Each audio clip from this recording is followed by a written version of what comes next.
Allez, c'est parti. On embarque aujourd'hui pour une mission de survie même, dans l'océan parfois chaotique du marketing digital pour le SaaS. L'objectif, fournir une véritable feuille de route pour transformer une traversée pleine de doutes en une autoroute vers la croissance.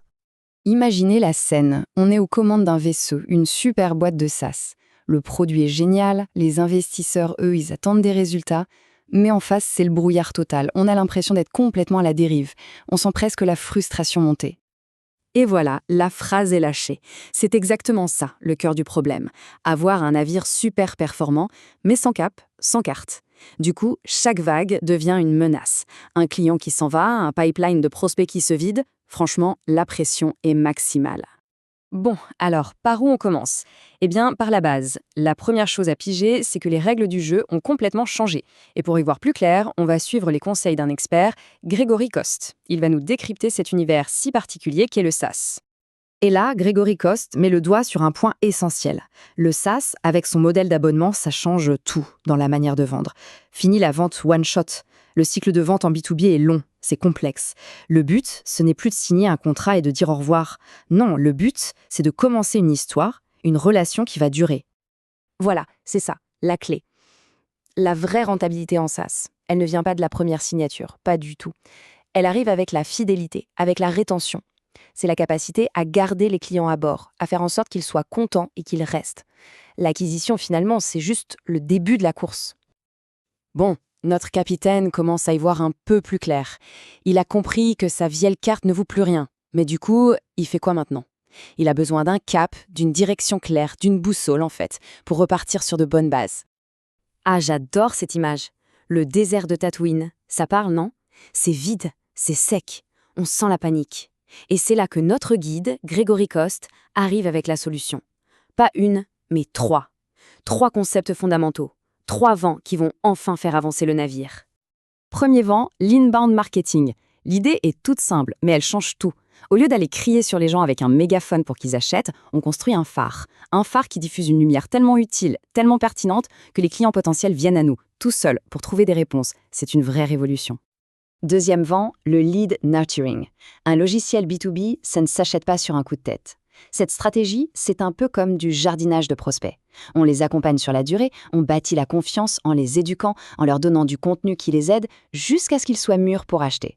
C'est un marathon de la confiance, pas un sprint commercial. Et voici le troisième vent, celui que beaucoup oublient, le customer success. Parce que, attention, quand la vente est signée, ce n'est pas fini. C'est là que tout commence. Le but, c'est de s'assurer que le client cartonne grâce au produit. Un client qui réussit, c'est simple. Il reste, il augmente son abonnement et surtout, il parle de nous à tout le monde. Et là, Grégory Coste sort une punchline et c'est tellement vrai. Le contenu, ce n'est pas juste un truc sympa à voir, de la déco, non. C'est le carburant qui fait tourner les trois stratégies qu'on vient de voir. Il bosse non-stop, 24 heures sur 24. Il éduque, il rassure, il bâtit la confiance. D'accord, donc le contenu, c'est le carburant, compris. Mais comment on transforme ce carburant en vitesse? Eh bien, il faut un moteur. Et ce moteur, c'est le duo inséparable, le SEO et la stratégie éditoriale. Cette comparaison est super claire. Le SIA, la pub payante, c'est comme louer un appartement. Le jour où on arrête de payer le loyer, on est dehors, le trafic s'arrête net.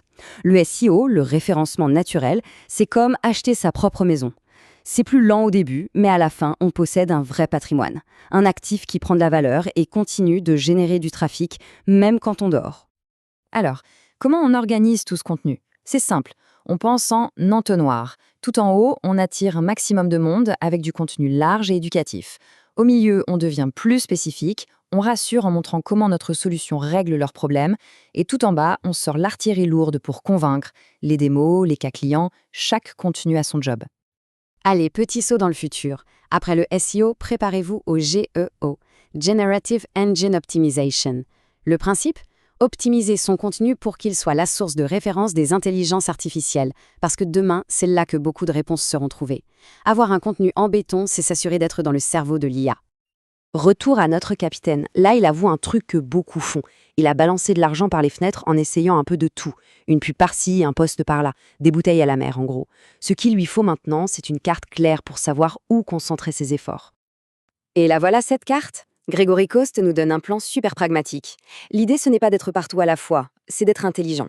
Le SEO et le contenu, c'est le socle. Les pubs, notamment sur LinkedIn, c'est pour donner un coup de boost à nos meilleurs contenus. L'email, c'est pour la conversation. Et les partenariats, c'est pour la crédibilité. Simple, net et efficace. On arrive au terme de cette analyse. On est passé du capitaine paumé dans le brouillard à un navigateur qui a une carte, une boussole et un cap. Il est temps de mettre tout ça en musique et de tracer la nouvelle route. Alors, pour résumer, quel est le nouveau plan de navigation? C'est simple. Premièrement, on bâtit la stratégie sur les 3 piliers qu'on a vus. Deuxièmement, on fait du contenu et du SEO le cœur du réacteur. Troisièmement, on aligne tout ça sur l'entonnoir de conversion. Et quatrièmement, on combine les canaux intelligemment. Et là, c'est fini, la navigation à vue. Terminé. Et on termine là-dessus. La vieille boussole, c'est clair, elle ne marche plus. La question, c'est donc, est-ce qu'on est prêt à la jeter pour installer un vrai GPS marketing? Un GPS qui permet de vraiment piloter sa croissance sans se prendre d'iceberg en chemin. C'est le moment de choisir sa route.